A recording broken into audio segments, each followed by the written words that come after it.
नमस्कार दोस्तों, wealth sky की एक और नई इंटरेस्टिंग वीडियो में आप सभी लोगों का स्वागत है। मेरा नाम है सुधीर और बात करेंगे इस वीडियो में हम निफ्टी एंड बैंक निफ्टी के बारे में। दोनों के चार्ट को अंडरस्टैंड करेंगे, समझने की कोशिश करेंगे कल का मार्केट कैसा रह सकता है। और इनकम टैक्स का जो न्यू बिल है फाइनली यहाँ पे प्रेजेंट हो चुका है, शायद मेरे हिसाब से परसों शायद अप्रूव भी हो जाएगा। तो अगर उसमें कोई चेंजेस नहीं होते हैं, कोई ऐसा इंपॉर्टेंट चेंजेस नहीं आते हैं जो मार्केट के लिए टेंशन वाले हो सकते हैं, तो यहाँ से मार्केट थोड़ा बहुत सस्टेन करके ऊपर जाने की कोशिश कर सकता है, ठीक है। और अगर उसमें कुछ भी नेगेटिव आता है तो दोबारा ये लो की तरफ बढ़ सकता है, जो कि 24,350 और इसके नीचे मैंने आपको बता रखा है कि 200 डे मूविंग एवरेज सिंपल और एक्सपोनेंशियल होंगे, जहां पे कि एक इम्पॉर्टेंट सपोर्ट लेने की कोशिश करेगा, ठीक है। आज के ट्रेडिंग सेशन में मार्केट ने अपने आप को रिकवर करने की कोशिश करी है। रिकवरी बहुत स्लो थी, धीरे धीरे थी, तो ज़्यादा कुछ हमने इसमें हाथ पैर नहीं मारे थे, क्योंकि हमारा व्यू थोड़ा साइडवेज था। मॉर्निंग में हमारे जो 13-14 पॉइंट हमें प्रॉफिट मिला, उसको ही हमने कैरी फॉरवर्ड किया हमने अगले दिन के लिए, क्योंकि हम नहीं चाहते कि अननेसेसरी ट्रेड डाल के हमारा लॉस हो और ओवर ट्रेडिंग की हैबिट हमारी ना बने। That is the important point, ठीक है। अब कल क्या हो सकता है उसको अंडरस्टैंड कर सकते हैं। तो कल सेंसेक्स की एक्सपायरी होने वाली है, ठीक है।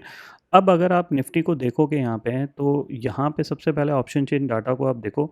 24,500 के ऊपर क्लोज हुआ है, ये बहुत अच्छी चीज़ है, क्योंकि 24,500 एक साइकोलॉजिकल लेवल है। इसके नीचे अगर रहता है तो कहीं ना कहीं यहाँ पे जो पुट राइटर्स होते हैं उनको कॉन्फिडेंस नहीं आता, बट इसके ऊपर जाके क्लोज हुआ है।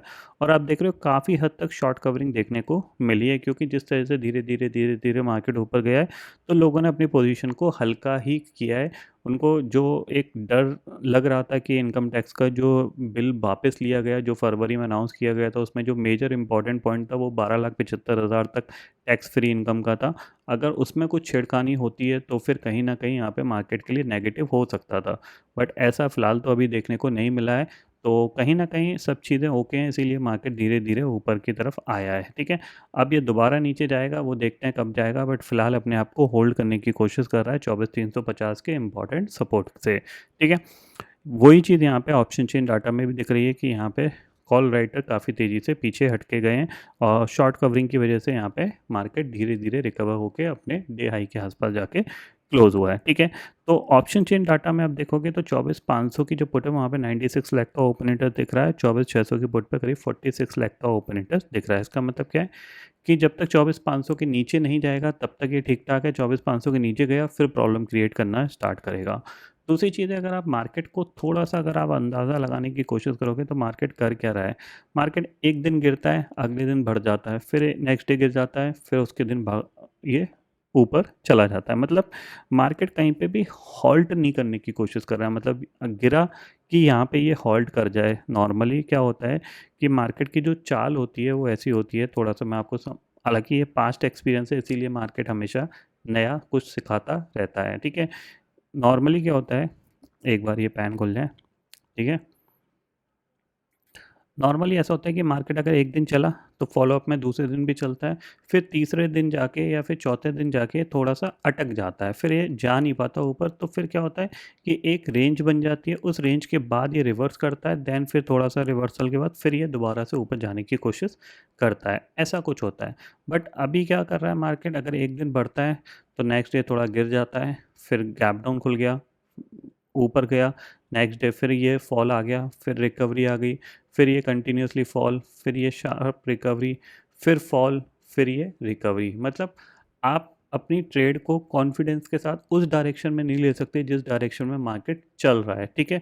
जैसे कि हमने मॉर्निंग में शॉर्ट किया अपना डे हाई से डे लो का टारगेट के लिए, ठीक है, हमें उसमें 15 पॉइंट का प्रॉफिट मिला, ठीक है। अगर पूरा डे लो हिट हो जाता तो हमें और 4-5 पॉइंट मिल सकते थे, but because of closing price का सपोर्ट ले रहा था निफ्टी, तो हमने उसको 15 पॉइंट के 14 पॉइंट के प्रॉफिट में काट दिया था, क्योंकि एक इसका क्लोजिंग प्राइस था जो प्रीवियस क्लोजिंग था उसके पास ये सपोर्ट ले रहा था। फिर ये यहाँ से रिकवर करके आया, थोड़ा बहुत साइडवेज रहा, धीरे धीरे ये ऊपर की तरफ आया है, ठीक है।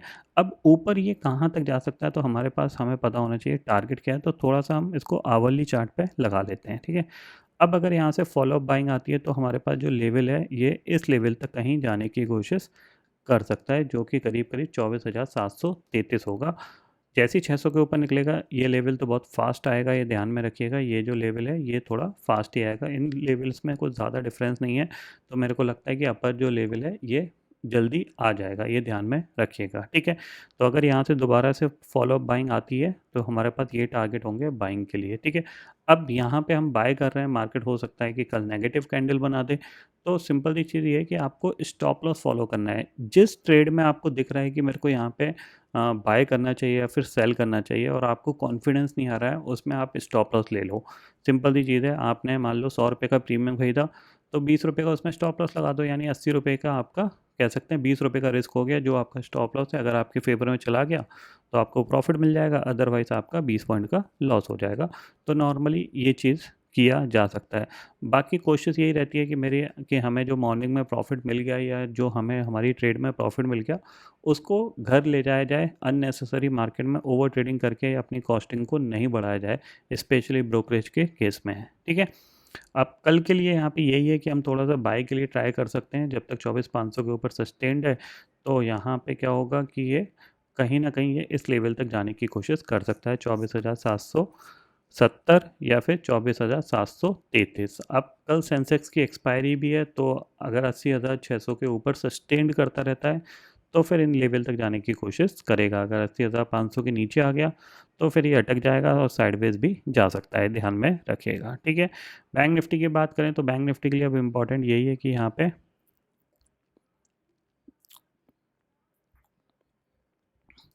इस हाई के ऊपर निकलने की कोशिश ये कर सकता है, 56,336 का इसके ऊपर निकलेगा, देन आप एक्सपेक्ट कर सकते हो 56 या 55,900 के आसपास जाने की कोशिश करेगा, ठीक है। सेंसेक्स की बात कर लेते हैं तो सेंसेक्स के लिए यही एक इम्पॉर्टेंट टारगेट है जो कि 80,834 का है। यहाँ से कहीं से दोबारा से सेलिंग आपको आती हुई दिखाई दे सकती है, ध्यान में रखिएगा। अगर इसके ऊपर निकले तो फिर कहीं ना कहीं आपकी जो एक्सपायरी हो सकती है वो 81,000 के आसपास हो सकती है, ये ध्यान में रखिएगा, ठीक है। अब फॉलोअप में ये कितना ऊपर जाएगा, कितने मोमेंटम के साथ जाएगा, वो चीज़ मोस्ट इंपॉर्टेंट रहेगी, क्योंकि मार्केट रिकवर तो करता है बट अगर मोमेंटम के साथ रिकवर नहीं करेगा तो ऑप्शंस का जो प्रीमियम है वो उतने तेज़ी से जंप नहीं करेंगे, उनमें धीरे धीरे डिके लगता रहेगा और चांसेस बनते हैं कि अगर थोड़ा सा भी साइडवेज गया तो आपको लॉस भी हो सकता है, ठीक है। तो यहाँ पे एक चीज़ ध्यान में रखिएगा कि मार्केट के लिए फ़िलहाल कोई नेगेटिव न्यूज़ नहीं आई है उस बिल से, अगर आती है तो फिर मार्केट हो सकता है दोबारा से नीचे चला जाए, बट फिलहाल तो कोई नेगेटिव नहीं है, इसीलिए आपको ये रिकवरी देखने को मिल रही है। ये जो फॉल देखने को मिला था, मेरे को जो एक्सपेक्टेशंस था वो ये था कि मार्केट यहाँ से रिकवर हुआ है, ये फॉल आया, यहाँ पे थोड़ा कंसोलिडेशन करेगा और फिर ये दोबारा से ऊपर जाएगा, बट बिकॉज ऑफ न्यूज़ के चलते कि जो बिल है वो वापस लिया गया तो ये हमें फॉल देखने को मिला था। अब ये दोबारा से रिकवर हो रहा है तो देखते हैं कि यहाँ से इस तरीके से आप चाहो तो एक ट्रेंड लाइन भी खींच लो, ठीक है। अगर इसके ऊपर निकलेगा या आज के हाई के ऊपर निकलेगा तो फिर ये लेवल तक जाने की कोशिश करेगा, ठीक है। इतना आपको समझ में आ गया होगा। तो फिलहाल दोस्तों इस वीडियो में इतना ही है। आई होप ये वीडियो आपको पसंद आएगा। वीडियो पसंद आता है तो लाइक और शेयर ज़रूर करिएगा और चैनल को जो सब्सक्राइब कर लीजिए, क्योंकि मैं सुधीर लेके आता रहूँगा हर दिन आपके लिए नए नए वीडियो। इसी के साथ शुक्रिया दोस्तों, जय हिंद।